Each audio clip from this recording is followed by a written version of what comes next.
Back here, second hour main event here on this Friday. Appreciate you joining us. Don't forget, live on YouTube. TME Media AZ, of course. Catch us on demand later in the day if you can't watch us live. On, of course, YouTube as well, over on Rumble, rumble.com/user/TME Media is where you can find a channel page over on Rumble as well, of course. The free audio podcast for you as well. We have that. We have multiple other ways coming your way to try to make it easier for you to catch our show and share us with your friends out there. Like, subscribe to us, and we appreciate it. Text line 623-252-6670. I don't remember if I said it. It was in my mind, but I did get the Tori's Gotta Go text again this morning. Ethan says I did say it there, so that did come across there as well. Hit us up at on X as well, TME Sports Show, or of course on the YouTube chat, like a lot of people have done today. Robert, just to finish up the Diamondbacks talk here. Robert says, I think some of the guys, Robert says 725 wins and 747 losses over 10 years. What organization keeps this guy? He goes, need to bundle the GM also. Well, that's my whole thing. It's if you let go of Torre but keep the general manager, what's changing? You're going to get another yes. You're going to get a different voice, but same guys in the locker room. Yeah, you're going to get a guy. You're going to get a guy that's going to allow guys to sit out games and demand they sit out, and you're gonna have that type of stuff happening again as you move forward as well. It's just not sitting right with me with Hazen going alive and going, I didn't do my job at the trade deadline. Yeah, we know, Tiger. So why are you here? Yeah, but if it had said, we did everything we could, then you'd go, oh, Hazen's lying. Well, that's actually what he was saying at first, and he changed it when he went on that 98-7 hit, and he goes, I didn't do my job. And I was like, wow, that was a big change. Yeah, and then Robert says the Red Sox are a perfect example. And this is what I'm talking about, Dale, right here. They fired their manager in April. They now have won 26 out of 29. They're on fire. You can add the Phillies to that list. Phillies were downright terrible. They fired their manager, brought in... the Hall of Famer that I'm forgetting his name right now. They bring him in, and they're in the playoff hunt. They're in the third in the wild card standings as well for them out there. It's just a voice change when done properly can put you over the top, or at least improve you out there. Ethan, do you have the wild card standings available for us? Speaking of which, loss yesterday for your Diamondbacks means they slide down because the Phillies won yesterday as well. So they move up into that second spot. Diamondbacks in the third spot. One game up on the Padres as they split that series. Now, again, you got Dodgers coming in this weekend, and then you kind of get back to an easy schedule with the Rockies and things before you have to face off with the Cubs. Cubs are just an unbelievable team, man. That's going to be an interesting series when that comes up here in a couple weeks. But again, Marlins 3 games out, and then it gets worse for the Cardinals, Reds, Pirates, Nationals. That's why I was so bold yesterday, and I've said it already today. The Diamondbacks, in my opinion, with the way everybody else is fading and how they're going to be adding people, Diamondbacks are in this hunt, and they should make the playoffs. That's my expectation as of now. I don't have any other expectation. Because it's between the Phillies, Diamondbacks, and Padres for the rest of the year. 3-team race, in my opinion. 3-team race for 2 playoff spots. Yep. And that is, of course, if these guys come back as they're scheduled to come back. It's amazing with Arizona Diamondbacks how many of these guys have hiccups. Injuries. Well, that's why Burns didn't come back till September. Yeah. But I'll even go a step farther, though. Even without guys coming back, this team, as it's constructed now, should make the playoffs. Now, adding those guys should solidify it some more as well. But that's my opinion. That's how my opinion's changed on the Diamondbacks this year. And I'll tell you guys right now, Torrey makes the playoffs. He's getting an extension, folks. So if you're one of those people that is diehard, Torrey must leave. There's no way he can come back. You got to hope they miss the playoffs. I'm just telling you now, folks. All right, so I got to bring this up. Give it to us. But where do you want to go now? Your girl, Autumn Frey, on Twitter. Autumn Fry, but okay.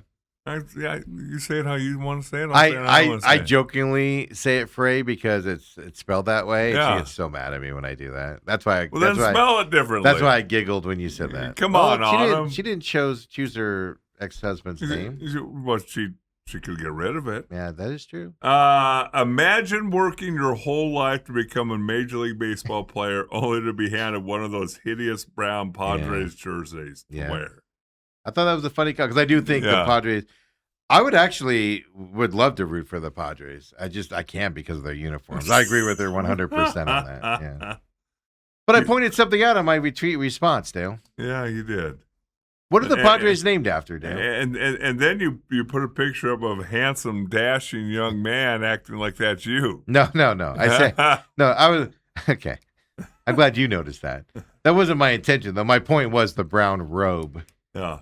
So if you don't know, the Padres are named after Padres, the religious thing from the 1800s in California and stuff like that, who walked around in brown robes. So that's why their colors are brown. So I was just pointing out. I was being cryptic in my point out that they're brown because of that reason is what I was doing with my response. Right. But I agree. They're just ugly. Like even that brown hat with the gold SD on it, I can't stand it, man. I can't stand it. They're ugly uniforms, man. Then they do the white pants with the brown stripes down them. I hate everything about them. That's the only thing that kept me from being a Padres fan when I was a kid, to be honest with you. Well, you think about any team uniform that's main color is brown. Yeah. No, Cleveland. I wouldn't wear a Cleveland brown jersey or shirt or anything like that. They're ugly.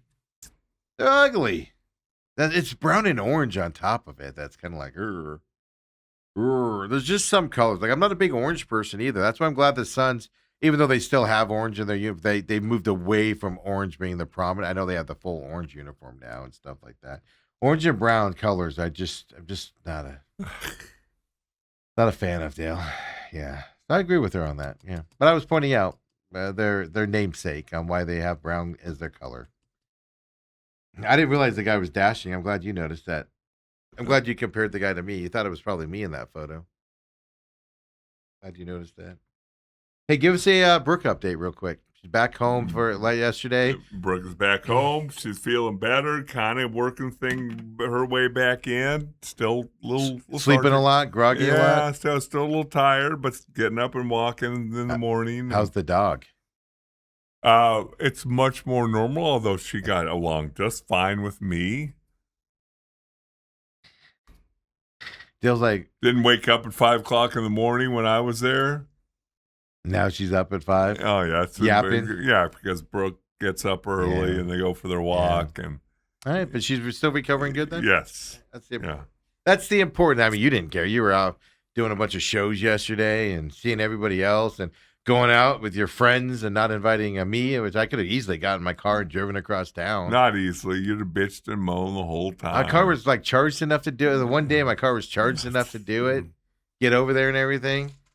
But it's getting back. Oh, no, I would have made it back too.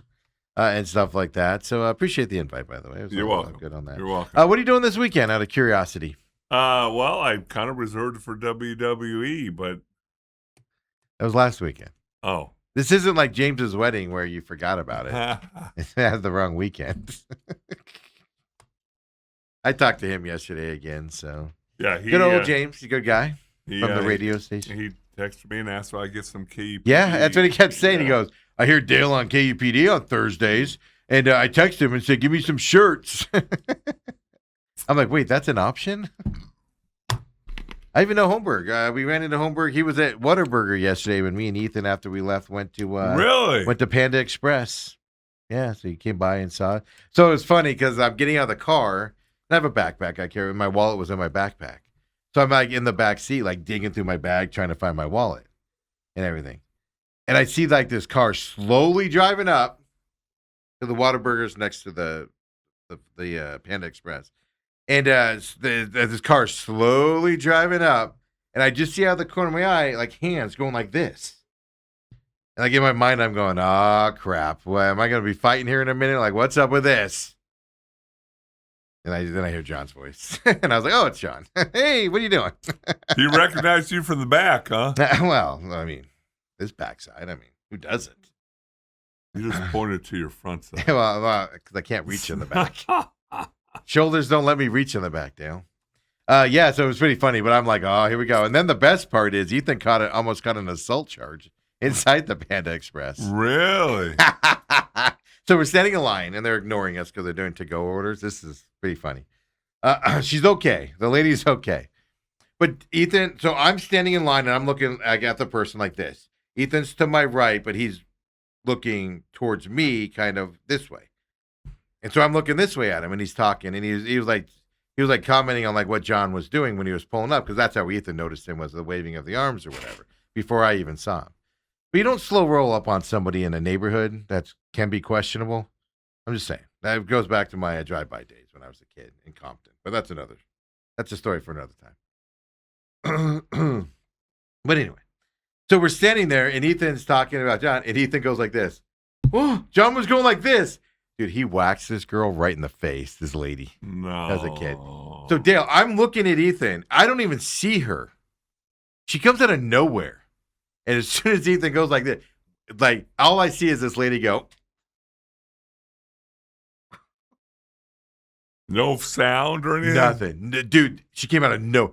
I was looking directly, and I didn't even see her coming. I don't know if she just popped her head up and started walking or what happened. She came out of nowhere.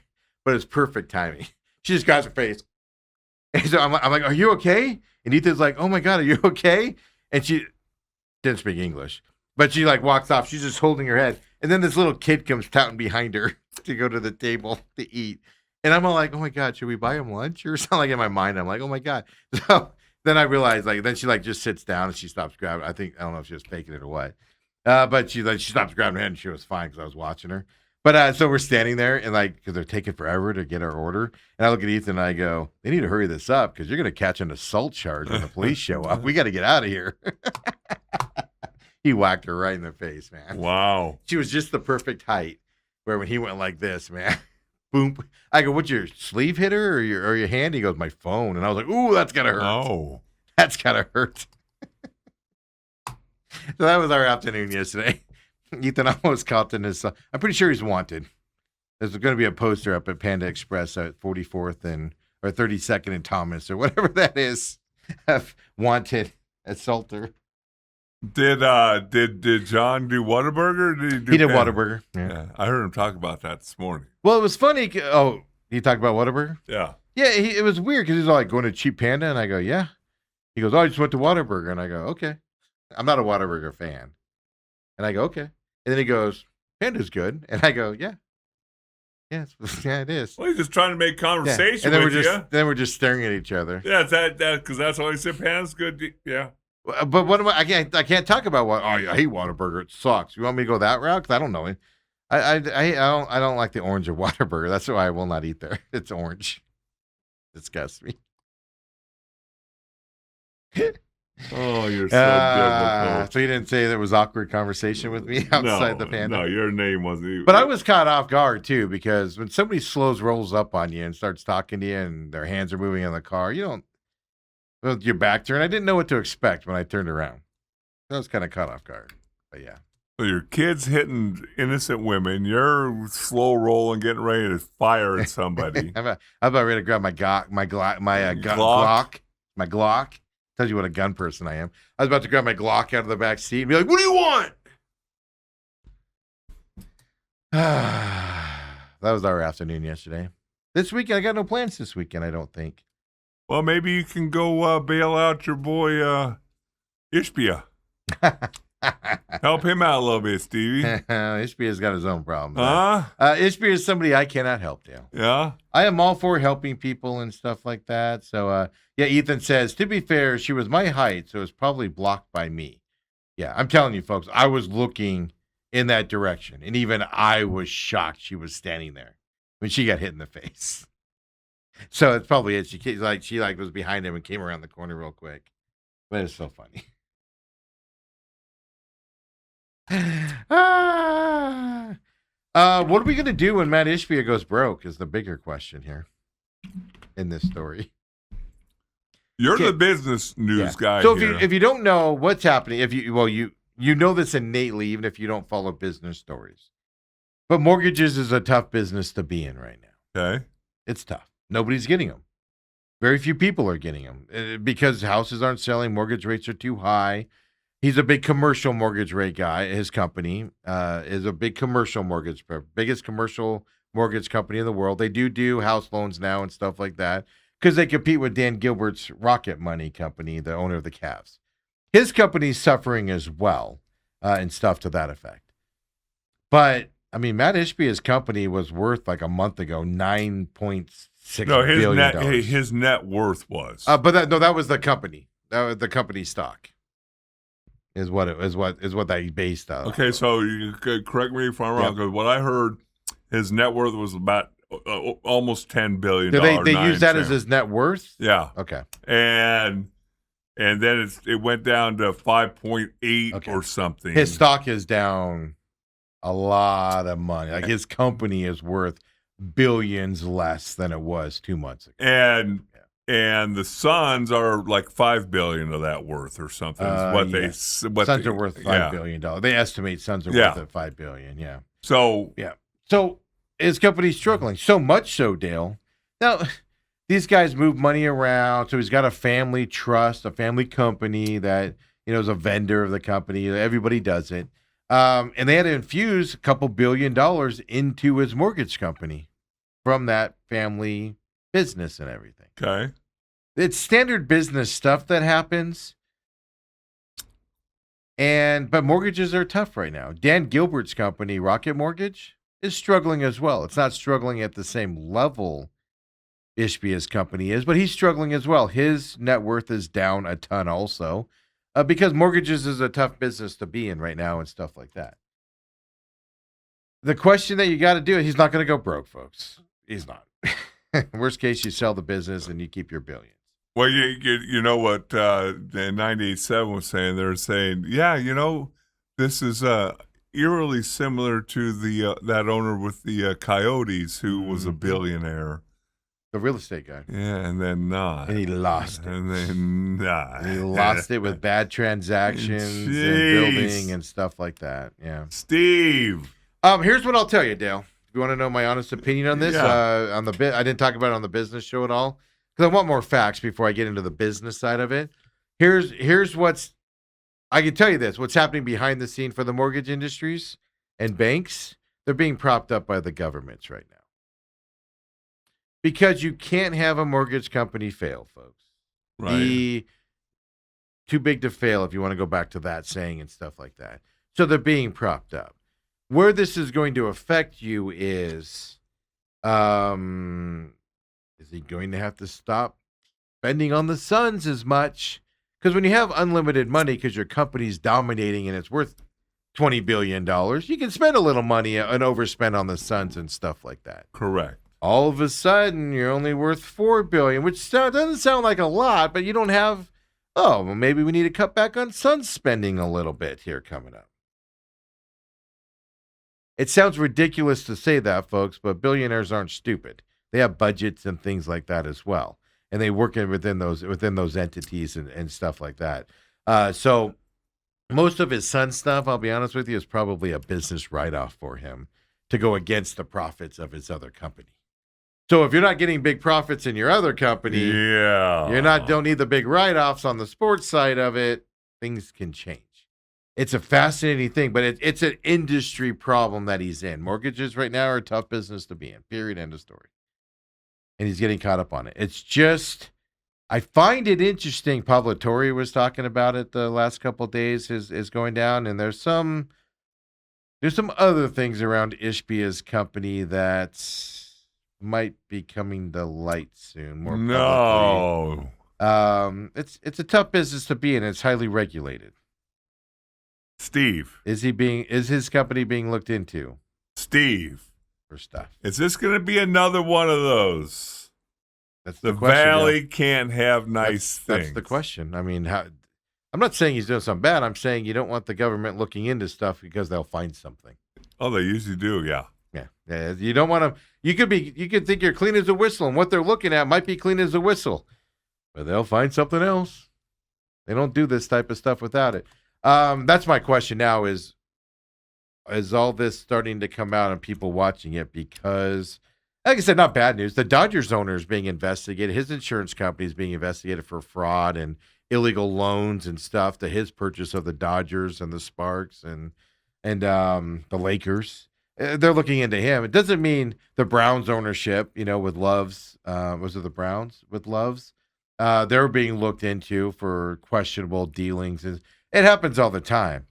It doesn't mean they have to sell the team and things like that. But that's the danger now is he uses the Suns folks to write off his profits from his company. That's what these guys do. So you could get less spending coming up here. It's going to be fascinating to see as we get more information on it. But it's a tough industry. Mortgage company, it'll bounce back. When the economy comes back and people start getting mortgages again and they become affordable, they're not in that 6.8% range, mortgages will come back and he'll be fine again. But, and like I said, because I saw that report. I know mortgages is a tough business to be in. I saw that report. I instantly went and checked Rocket Money and Dan, I just forgot his name. Gilbert. Dan Gilbert, Cleveland's owner.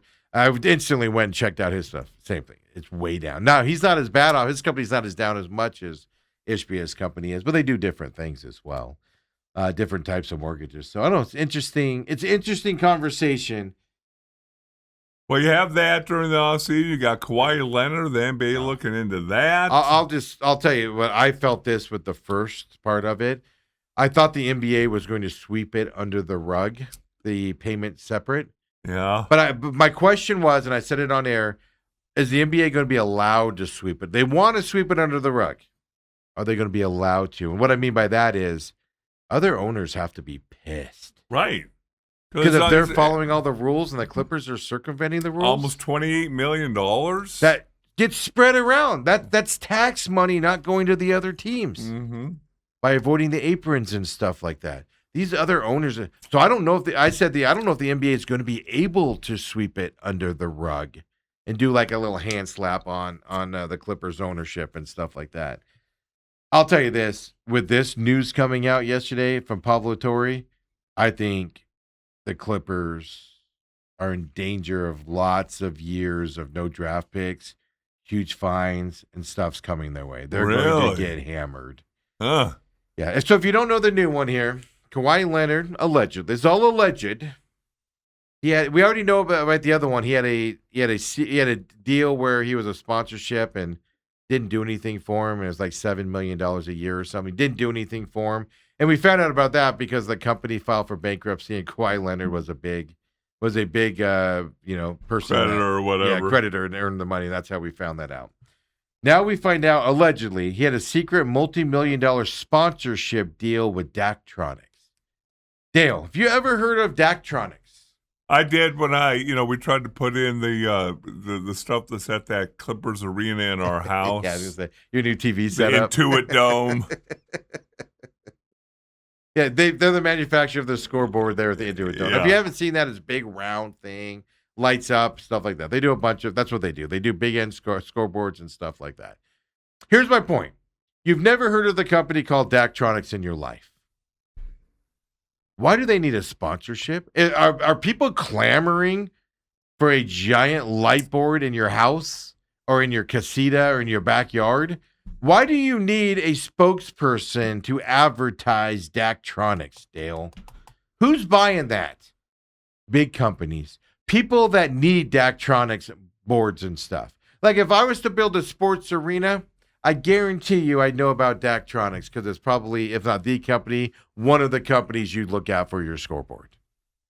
But other than that, who's buying Daktronics? Why do you need a spokesperson for it? The claim is Leonard was to serve as the official spokesperson of the company, was the deal there. And he doesn't talk. Yeah, have you seen a commercial from Kawhi Leonard selling you on Daktronics scoreboards? Anybody? Anybody catch one of those during a basketball game? Let me know. The claim also is that the deal was openly joked about as being 1,000% a way to circumvent the salary cap. So we have two companies now, allegedly, Kawhi Leonard being paid multi-million dollars over multiple years To play 40 games a year. Yeah. All this for a guy who played half the games. Yeah. Yeah. And the Clippers. Oh. And look, like I said, it's one thing to circumvent the salary cap to bet to your benefit. They would be in the apron, and they would be other teams are losing money as a league because of these deals. Well, just explain to you. So if you go into the apron, then you have to pay extra money. And it splits between the other teams. And the other 29 teams gets, or depending on where you are in the scale. It's NBA, you folks. Get money. It's confusing. Yeah. But basically you get money from it. Yeah.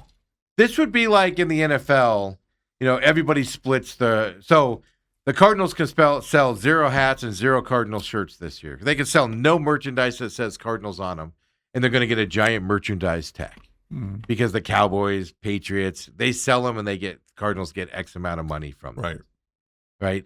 That would be like the Cowboys going, all right, we're going to sell our shirts, but we're going to sell them for cash and not tell anybody about it. Right. And sell millions of them. And then everybody else in the league is going to be going, you can't be doing that. You're costing us money. And then the owners care when you start costing them money. Oh, that's the way you get into somebody's MI. Circumventing the cap because you want to not pay it out, right? But the companies can pay it out and it saves you some money is one thing. Doing it to where you're screwing your fellow owners in the league, they're not going to take kindly to that. And then we have 2 companies that have reported multi-million-dollar deal in Clippers land as well. And by the way, that trade is held up because of this investigation. Oh, yeah. That's in a year now. Now, you were kind of talking about it off air, how long this because why is this investigation taking long?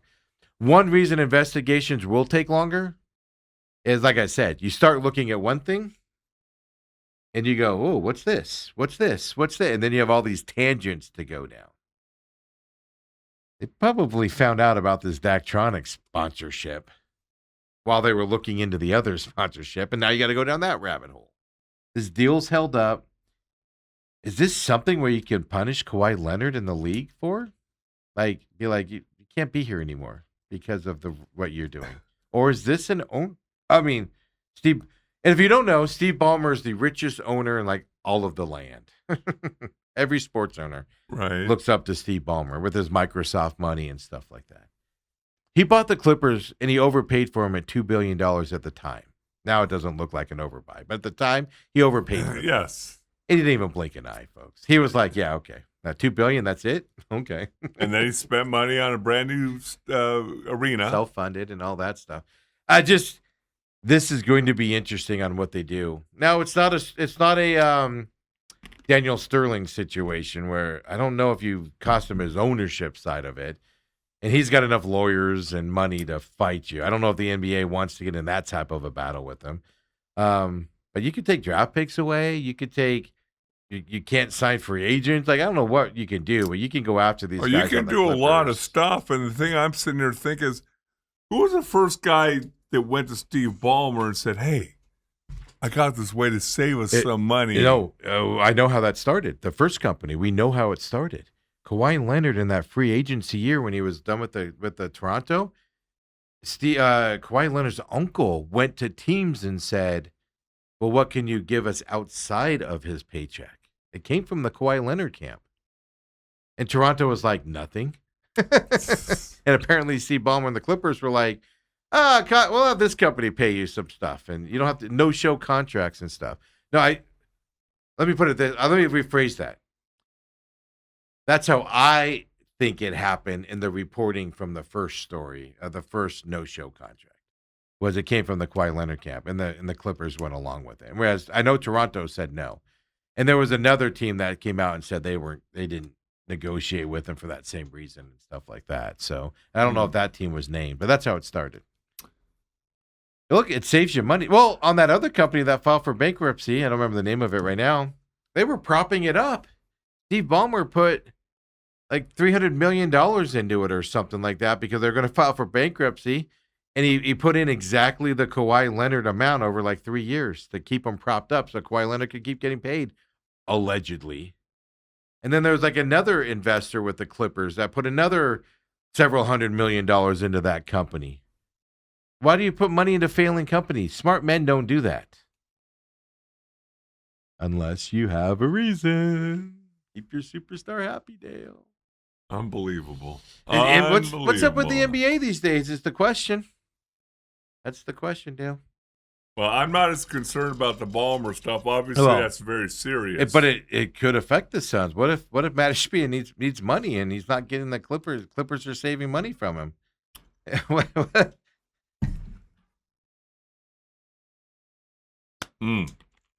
we take a break this hour yet? We haven't. Well, that would have been a perfect break right there with my little tie together on the two stories there. And I screwed it up. You can still recover. Could I do it again and then I could just cut it out later? Well, here's the problem, Dale. Is Matt Ishbia might need a loan, might need to get some money. The Clippers keeping it from him with these by circumventing the salary cap out there. Start selling some mortgages. Now we got a fake laughing. I saw somebody in the comments on that Ishbia as we go to break here. They said, guess Ishbia shouldn't have just built a $250 million house up in Michigan. He's going to be all right, folks. Let's hope so. It is Phoenix, Steve. Things have a way of going awry. What I'm interested in as a final note here on this is everybody's high on Matt Ishbia. Is he going to turn out to be one of those shady business? We don't think so. But is this the first little blip in his business dealings that people aren't going to like and it's going to come out shady? People are going to start to turn on him. It's in the valley. Come on back, folks. The main events.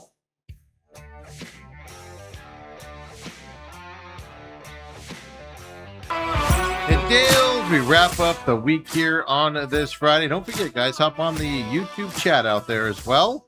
Get caught up on that here.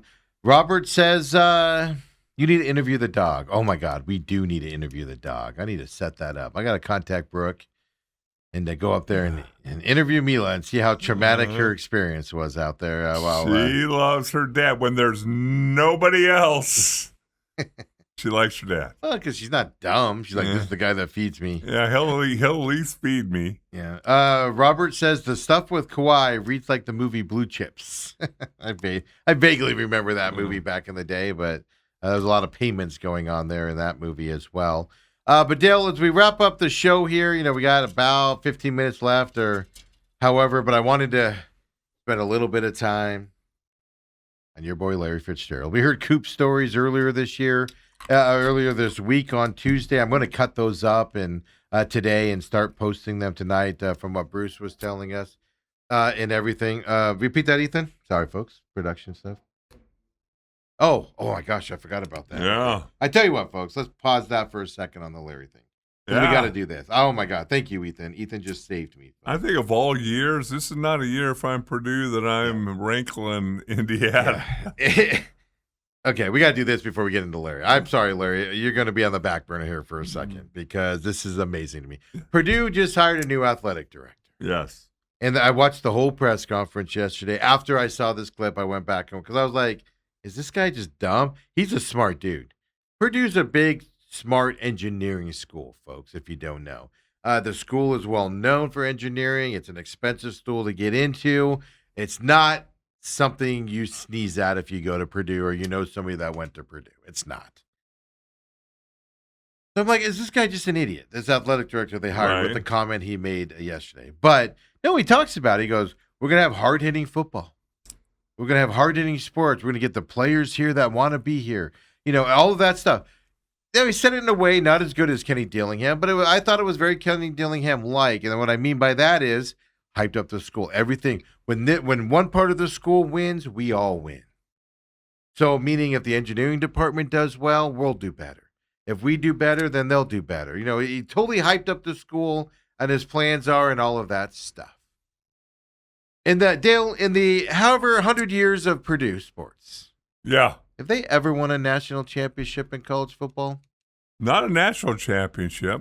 I think they might have won a Big Ten. The only time I remember Purdue football being really good was when Drew Brees was there.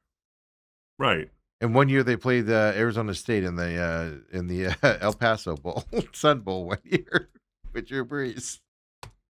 There had to be something in the 40s, 50s. Because I was at that game as well. That in my lifetime, that's how I remember Purdue being really good was the Drew Brees years. Now they were they weren't always 2-win teams. I'm talking national talk level was Drew Brees years, last I remember at least, and stuff like that, and everything. So they hired this new athletic director yesterday, and he gets up there and he's talking all the right stuff about the school and how we're going to prop it up, what we're looking for on the athletic side, how we're going to work together as a school. All positive stuff's out there. Yep. Then he says this, folks. Every recruit, every current student athlete will hear this message repeatedly. We are here to win championships. If you don't want to win championships, go to Indiana. Yeah, forget about the fact, really good. Forget about the fact Indiana just won the NCAA championship. Yes. Less than a year ago. Forget about that fact. I don't know. There's a guy named Bobby Knight there at Indiana that won a lot of championships when he was there in basketball. Yeah. I'm just going to throw that out as well. I just throwing that out there. Indiana's won some championships, folks. And Purdue and Indiana are not too far apart there in Indiana. No, if everybody didn't know where Purdue was. Indiana's south of Indianapolis. Yeah. Purdue's west of Indianapolis. A little bit. An hour or so. Yeah, what are you doing? Like, I get it. You want to take a shot at your rivals? That's not the shot you take, man. Not this year. Not this year. Yeah. Especially on the football. Because everybody was, like, focusing on the football championship. And I was like, what are you guys talking about? Bobby Knight, the basketball team? Hoosiers?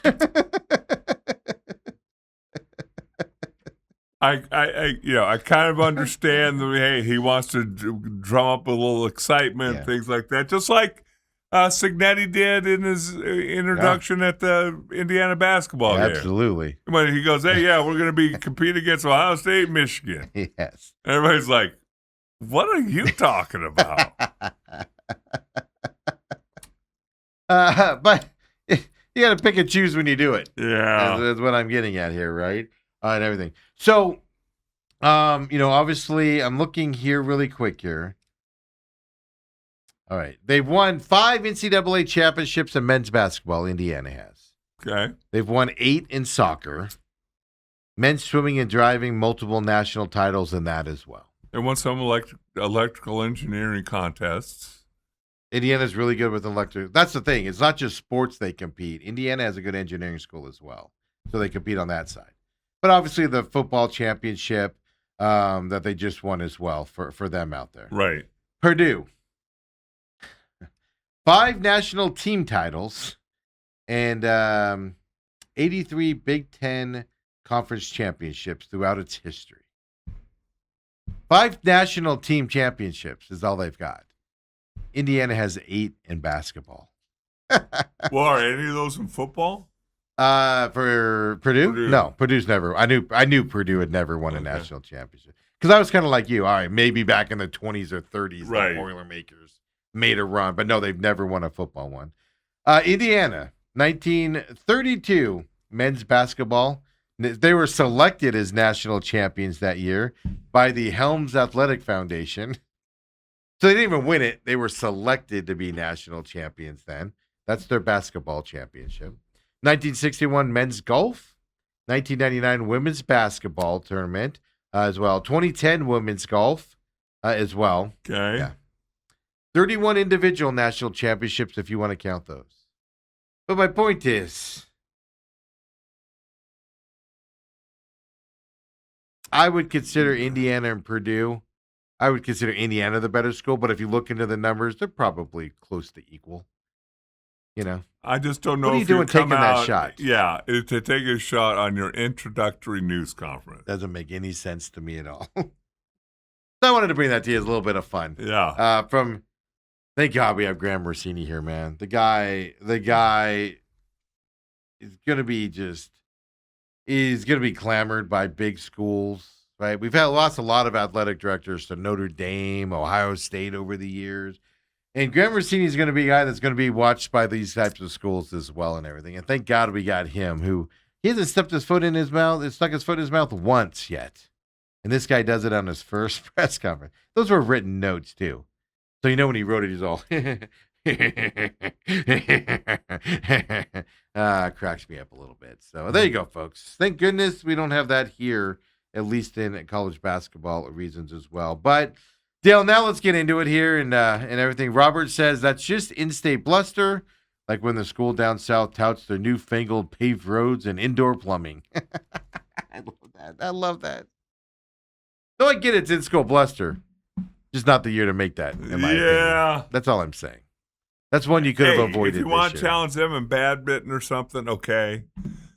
But oh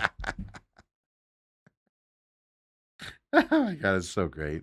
All right, in all seriousness, now let's get into it. I want to end the show with this and everything. So it is important, Dale. I mean, you come from I'll say two teams. Now I'm not going to include the Raiders in this, even though. Well, we can put three teams if we want to include your 2 or 3 games with the Ravens, who are just used to people getting into the Hall of Fame. Yeah. Here in Arizona, we are just not that way. Yes, Kurt Warner a couple years ago went in, and he did fantastic here. Obviously, got him to the 2008 Super Bowl. The best years of our lives with Cardinals fans with him here. But he also went in because St. Louis obviously kind of let him in. That's where he won the Super Bowl. He wasn't our guy. Right. This is the first time in my lifetime we're getting our guy into the Hall of Fame as an Arizona Cardinal fan. As a city, the first time our guy is getting in there. That's fantastic. I love it. I mean, Aeneas Williams. But what I mean by that is Larry's bigger than Aeneas Williams was. Yeah. To what he meant to the Cardinals. Right. So this is our first high-profile guy into this. Aeneas Williams was a shutdown corner, folks. He was the best cornerback in the league for a bunch of years. You know this, Dale, playing against him. Torrey Aikman had to look the other side of the field when he was playing Aeneas Williams. He was another homegrown guy, right, there with the team. But I'm just talking about you're proud of this guy. You can relate to him. You saw his whole career here. Had chance. Aeneas Williams left and went to the Rams. Yes, and had some good years. Fitz never did. And he talked about that a little bit yesterday. This is our first time homegrown guy that just was loyal to us, stuck with us, went through all the ups and downs with us. All I can say is enjoy it, Cardinals fans. You don't get too many things to be happy about here in Arizona. Well, we tried before we get back into Larry, we tried to come up. Who's the next Cardinal football player that may have a chance? I told you the best chance right now is the teammate that played with him, which would be weird. 2 receivers. Anquan Bolden. He'd be the next one. Because I know somebody, and this is on your sports body, somebody said Budda Baker. Ring of Fame material, absolutely. Hall of Famer? No. I don't think so. Darren Woodson hasn't gotten in yet. That's the problem there with the hiccups. Yeah. Anybody on this team? Trey, if he keeps playing the way he's playing, he's going to be a Hall of Famer. Right. But you got to get some longevity to that level now coming up here. Carson Beck? Yeah, I mean let's be honest about it. But we're hopefully looking at 20 years from now, Dale, when he plays a long 15, 16 years in this league as the Cardinals. Yeah, exactly. So we're looking 20 years down the line. But in terms of that, I mean, right now, Anquan Bolden is the close. He was a finalist. Anquan Bolden was a finalist. His best numbers were in Arizona. A lot of people think he had better numbers in Baltimore. He did not. Their best numbers were here, and things to that effect. So that's the only other one right now that has a chance to get in. And then yesterday I heard people talk about, Larry, he stayed his whole career in Arizona. He had an opportunity to go try and win a Super Bowl somewhere else, and he decided not to. And is that a mark against him? And it's like, you know who says that, Dale? Idiots. Yeah, Idiots. But people are like, you're just trying to find something. Here's why that's not a knock to Larry. And we've talked about this before. There's one reason why that's not a knock to Larry.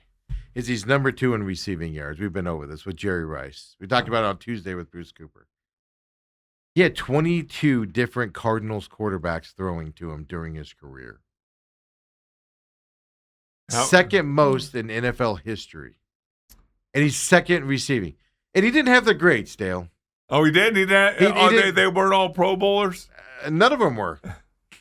Except for Kyler Murray and Carson Palmer. Oh, Kurt Warner. Yeah. Other than that, there was a lot. Folks, I just named 3 out of 22. Skelton, Max Hall. Navarro. Even earlier, Josh Rosen. Big John Navarro.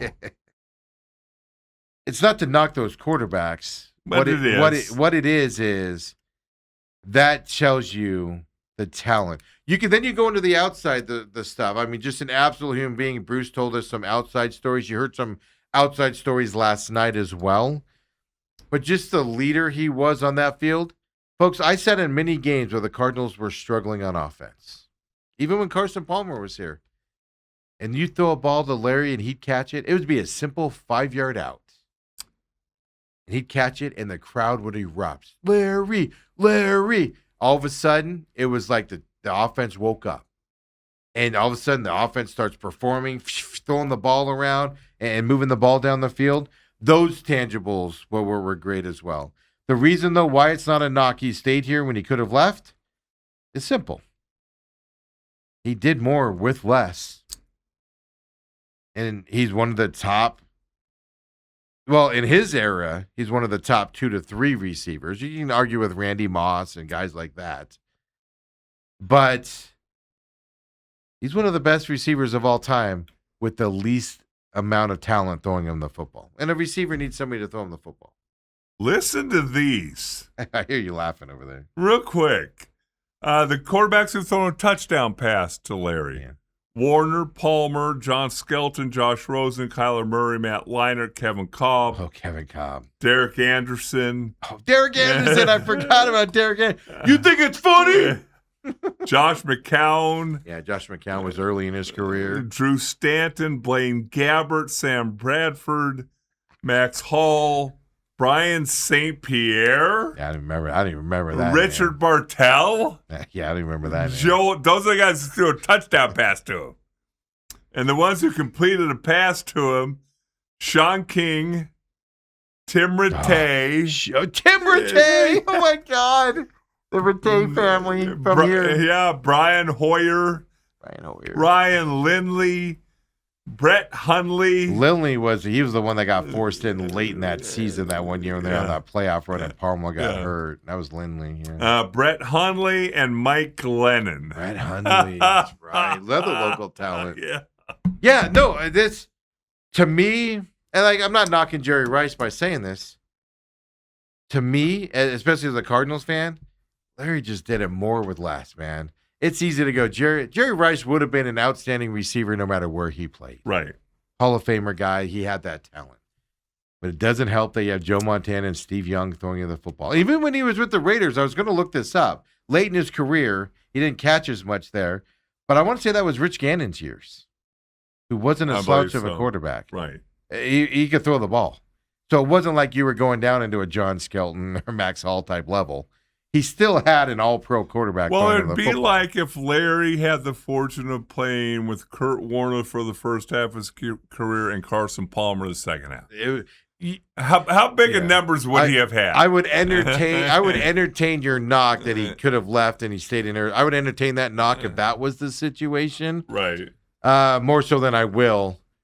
He stayed here, and Matt Leinart couldn't throw him a ball that he could run with after the catch, man. It was just terrible. There were high throws, low throws. He had to adjust to catch them type of situation. And that's what I'm like, though. This is a special human being, when he was here. And I was lucky. I thinking about the other day, how old am I? I was there when Larry Fitzgerald got drafted and Anquan. And I remember Anquan's first game.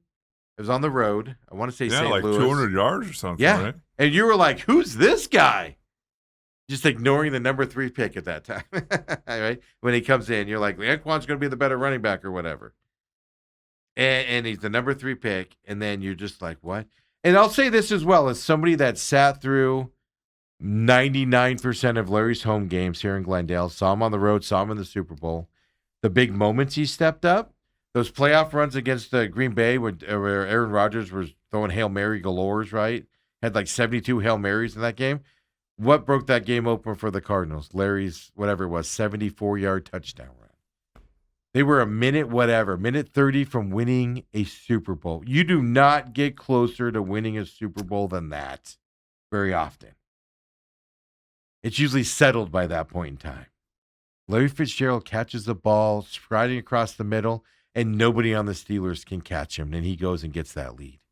He stepped up in the biggest moments as well. All I'm going to say is be proud, Arizona fans. We got a guy in. We got to see him his whole career. And I'll even go a little farther. He was nonchalant about his career. And what I mean by that is I saw him play. I only miss a few games every couple of years. I miss a game a year every couple of years, something like that. Because I either have NASCAR duties and they play on that day, or it's the end of the season and I don't want to go. So I give my tickets to, like if it's the 49ers, I have 49er friends. I let their family go with them because I don't need to see the Cardinals lose their 14th game of the season. Whatever. So I've seen most of his games. And I'll tell you this, Dale. And when I see Larry play, I used to kind of have fun with the fact that the crowd would cheer on a little 5-yard out and Larry would catch it. Yep. They would lose their minds. He did it so nonchalantly that you knew how great he was. You knew possible Hall of Famer coming up while he was playing, especially younger in his career. You knew all of that stuff. But he didn't make you feel that way. He still worked hard like he was a guy getting cut every year. Yeah. And I took it for granted watching him play. I think back about it all the time. I'd be like, oh, Larry caught a 5-yard out and everybody's celebrating. He did his job. Whoop-de-doo. But he did it nonchalantly. He didn't throw it in your face. He wasn't one of those receivers that threw it in your face. And he just handed the ball to the ref when he caught it. Was not a prima donna. Totally nonchalant. And I look back at Larry's career and watching him in person, and I didn't sit there and appreciate it because he did it so nonchalantly. And it's like, man, I think that's an awesome way to do it is what I'm getting at. Right. I think it's fantastic. Well, then you hear some of his teammates talk about, I heard somebody interviewed this week that, in practice, he'd catch a pass, and no matter where the drill was, he'd run to the end zone. And he'd hand somebody the ball, too. He wouldn't do anything with it. He'd hand it to somebody as he did it. That sets the standard as well. Yeah. Kurt Warner told a story last night about, 1920. He had to learn. Kurt Warner taught him some things. That was the story last night. I can't repeat it as well as Kurt Warner did and stuff like that. And you talked to Bruce on, on Tuesday, talked about, because I brought up he struggled with Kyler Murray early, but a lot of that was Kyler Murray had to learn, how to be a quarterback and interact with his teammates and things. Larry had to learn that as well. And then you add on top of it just what an unbelievable human being Larry is. That you hear those stories with Bruce Cooper here on Tuesdays. You hear those stories. You heard some of them last night as well. Dude, even last night, every time the camera went to him, he's like standing around legends of the game that are in the Hall of Fame, and you didn't feel like they were there to see him. It almost felt like watching the body language that they were there to see him, but he was there to see them. And he just smiled on his face constantly. It was just... He's just a different cat, man. And he's an Arizona Cardinal, and he's going in as a Cardinal on Saturday. It's just a proud time to be in Arizona. I mean, we don't get these moments very often. No, enjoy it because Anquan Boldin will be next. And there's a lot of people in between Anquan and the Hall. That's the problem. You get to certain positions. And Larry was able to jump them. Anquan's problem is the attitude a little bit more. It's easier to put a guy in also when you're just an absolute likable guy out there. Like me. I mean, Dale's used to it. Every year, Cowboys are putting some star into the Hall of Fame. Yeah. Feels like I got to go to another celebration, Hall of Fame celebration. You went to Troy's. Did you go to Emmett's? I did not. I was just curious. Got invited to Emmett's, got invited to Michael's, got invited to Larry Allen. And I know you went to Michael's. Yeah. Do you go to Larry Allen's? No. There's something going on. Plus, it's something more important. You've been to Canton a couple times, Steve. You know how that is. Yeah, I don't want to go back. I drove through there one time. It was like, roll the windows up, speeding up. Let's risk a ticket. Get out of this hellhole. Wow. I was trying to find, last night I was Googling, I was trying to find old Hall of Fame videos of the Cowboys where at halftime you guys go to the end zone and do your halftime with the old. I was trying to find if I could find video of that happening. No luck yesterday. I'll have to look this weekend, of course. Orange slices and yeah. taking So, look, Cardinals fans, enjoy this weekend. Saturday morning, 9 o'clock our time. He'll be the first one up, is what I've been told. He's going to be the first one up there as well. It's something to be proud of. We don't get this too often for our homegrown guys out there. The only other guy that would fall into this category, it would be Shane Doan. Other than that, we always get people later in their career like Kurt Warner, Carson Palmer, those types of guys. We never just get somebody drafted and sticks around and gets to that level. Well, the thing is, even Steve Nash left us for a while. The thing Stoudemire is, left us. The NFL does things, I think, a great way. It is a standalone weekend. It's these guys are being honored. It's not on a baseball on a Sunday when there's all 30 teams are playing. Oh yeah, we got our guys going to the Hall of Fame. Come on. Basketball, they allow everybody and their brother in. And in hockey, I don't know where that is or how that is or when it's done. It's in Toronto. I know that. That's all I know. Yeah, it's a great weekend, and whoever is the next Cardinal, it will be a long time coming. I don't know what you're talking about. It's going to be in next year. Carson Beck. 20 years from now, Carson Beck will get a 15-year career. Cardinals quarterback, let's not get greedy. We're only going to say 4 or 5 Super Bowls over the next 15 years. First ballot. And then 5 years of waiting, and then he'll be in right there coming up next. Steve will be using a walker and a wheelchair, and he'll say...